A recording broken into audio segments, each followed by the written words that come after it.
Esdras, capítulo 1. En el primer año del reinado de Ciro, rey de Persia, el Señor dispuso el corazón del rey para que éste promulgara un decreto en todo su reino, y así se cumpliera la palabra del Señor por medio del profeta Jeremías. Tanto oralmente como por escrito, el rey decretó lo siguiente: esto es lo que ordena Ciro, rey de Persia. El Señor Dios del cielo, que me ha dado todos los reinos de la tierra, me ha encargado que le construya un templo en la ciudad de Jerusalén que está en Judá. Por tanto, cualquiera que pertenezca a Judá, vaya a Jerusalén a construir el templo del Señor, Dios de Israel, el Dios que habita en Jerusalén, y que Dios lo acompañe. También ordeno que los habitantes de cada lugar donde haya judíos sobrevivientes los ayuden dándoles plata y oro, bienes y ganado, y ofrendas voluntarias para el templo de Dios en Jerusalén.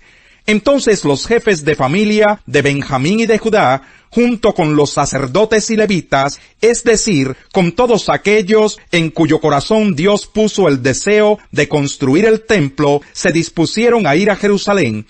Todos sus vecinos los ayudaron con plata y oro, bienes y ganado, objetos valiosos y todo tipo de ofrendas voluntarias. Además, el rey Ciro hizo sacar los utensilios que Nabucodonosor se había llevado del templo del Señor en Jerusalén y había depositado en el templo de su Dios.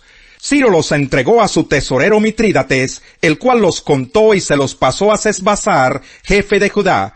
El inventario de dichos utensilios fue el siguiente: tazones de oro 30, tazones de plata 1000, cuchillos 29, tazas de oro 30, tazas de plata 410, objetos diversos 1000. En total fueron 5400 los utensilios de oro y de plata.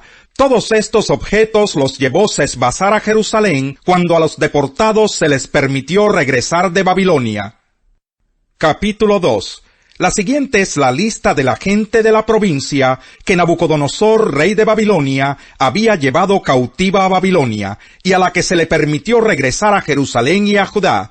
Cada uno volvió a su propia población en compañía de Zorobabel, Jesúa, Nehemías, Seraías, Relaías, Mardoqueo, Bilsán, Mispar, Bigvai, Rehum y Baná.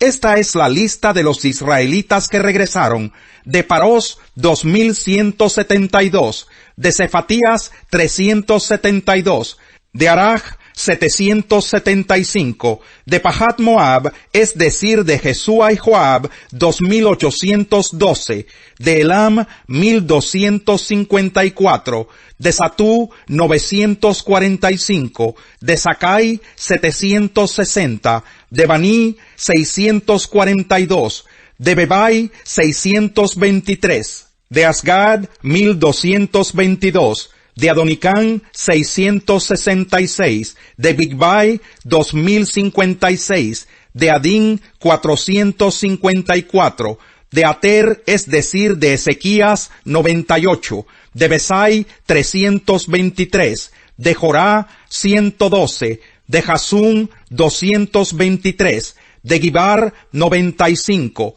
de Belén 123, de Netofa 56, de Anatot 128, de Asmavet 42, de Kiriat Jearim, Cafira y Berot 743, de Ramá y Geba 621, de Micmas 122, de Betel y de Ai 223, de Nebo 52, de Magbis 156, del otro Elam 1254, de Harim 320, de Lod, Hadid y Ono 725, de Jericó 345, de Sená 3630, de los sacerdotes descendientes de Jedaías, de la familia de Jesúa 973, de Imer 1052, de Pasur 1247, de Harim 1017, de los levitas descendientes de Jesúa y de Cadmiel, que pertenecían a la familia de Odavías, 74, de los cantores descendientes de Asaf, 128, De los porteros descendientes de Salum, Ater, Talmón, Acub, Hatitá y Sobai, 139. Los servidores del templo eran de las familias de Sijá, Jasufá, Tabaot, Querós, Sigahá, Padón, Lebaná, Hagabá, Acub, Hagab, Salmai, Hanán, Gidel, Gahar, Reaías, Resín, Necoda, Gazán, Usa, Paseaj, Besai, Asena, Meunín, Nefusín, Bakbuk, Jacufá, Jarjur, Baslut, Mejidá, Jarsa, Barcós, Sísara, Temá, Nesiaj y Hatifá. Los descendientes de los servidores de Salomón eran de las familias de Sotai, Soferet, Peruda, Jalá, Darcón, Gidel, Cefatías, Jatil, Pokeret Asebayin y Amón. Los servidores del templo y de los descendientes de los servidores de Salomón, 392. Los siguientes regresaron de Tel Melach, Tel Harsá, Kerub, Adón e Imer, pero no pudieron demostrar ascendencia israelita. De los descendientes de Delaías, Tobías y Necoda, 652. De entre los sacerdotes, los siguientes tampoco pudieron demostrar su ascendencia israelita. Los descendientes de Jabaías, Cos y Barzilai. Este último se casó con una de las hijas de un galaadita llamado Barzilai, del cual tomó su nombre. Estos buscaron sus registros genealógicos, pero como no los encontraron, fueron excluidos del sacerdocio. A ellos el gobernador les prohibió comer de los alimentos sagrados hasta que un sacerdote decidiera su suerte por medio del Urim y del Tumim. El número total de los miembros de la asamblea era de 42.360 personas, sin contar a esclavos y esclavas, que sumaban 7.337, y tenían 200 cantores y cantoras. Tenían además 736 caballos, 245 mulas, 435 camellos y 6.720 burros. Cuando llegaron al templo del Señor en Jerusalén, algunos jefes de familia dieron donativos para que se reconstruyera el templo del Señor en el mismo sitio. De acuerdo con sus capacidades económicas, dieron para la obra de reconstrucción 488 kilos de oro, 2.750 kilos de plata y 100 túnicas sacerdotales. Los sacerdotes, los levitas y algunos del pueblo se establecieron en Jerusalén, en tanto que los cantores, los porteros, los servidores del templo y los demás israelitas se fueron a vivir a sus propias poblaciones. Me explico. El mensaje de la cruz es una locura para los que se pierden. En cambio, para los que se salvan, es decir, para nosotros, este mensaje es el poder de Dios, pues está escrito: destruiré la sabiduría de los sabios, frustraré la inteligencia de los inteligentes. ¿Dónde está el sabio? ¿Dónde el erudito? ¿Dónde el filósofo de esta época? ¿No ha convertido Dios en locura la sabiduría de este mundo, ya que Dios en su sabio designio dispuso que el mundo no lo conociera mediante la sabiduría humana? Tuvo a bien salvar mediante la locura de la predicación a los que creen. Los judíos piden señales milagrosas y los gentiles buscan sabiduría, mientras que nosotros predicamos a Cristo crucificado. Este mensaje es motivo de tropiezo para los judíos y es locura para los gentiles. Pero para los que Dios ha llamado, lo mismo judíos que gentiles, Cristo es el poder de Dios y la sabiduría de Dios. Pues la locura de Dios es más sabia que la sabiduría humana, y la debilidad de Dios es más fuerte que la fuerza humana. Hermanos, consideren su propio llamamiento. No muchos de ustedes son sabios según criterios meramente humanos, ni son muchos los poderosos, ni muchos los de noble cuna.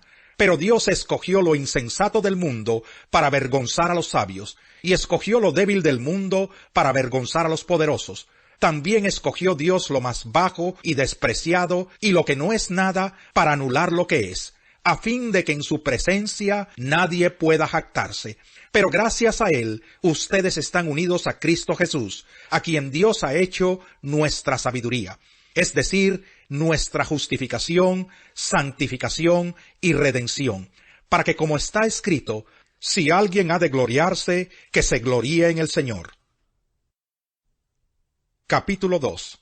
Yo mismo, hermanos, cuando fui a anunciarles el testimonio de Dios, no lo hice con gran elocuencia y sabiduría. Me propuse más bien, estando entre ustedes, no saber de cosa alguna, excepto de Jesucristo y de este crucificado. Es más, me presenté ante ustedes con tanta debilidad que temblaba de miedo. No les hablé ni les prediqué con palabras sabias y elocuentes, sino con demostración del poder del Espíritu, para que la fe de ustedes no dependiera de la sabiduría humana, sino del poder de Dios.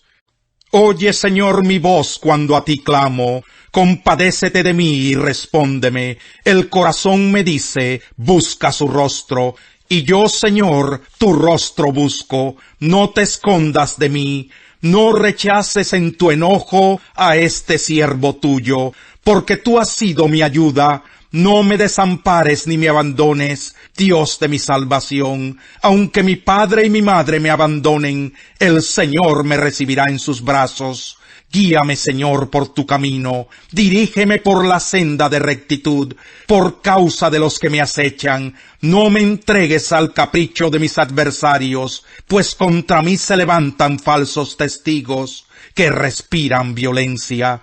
Pero de una cosa estoy seguro: he de ver la bondad del Señor en esta tierra de los vivientes. Pon tu esperanza en el Señor. Ten valor, cobra ánimo, pon tu esperanza en el Señor. Nunca digas, me vengaré de ese daño. Confía en el Señor y Él actuará por ti. El Señor aborrece las pesas falsas y reprueba el uso de medidas engañosas.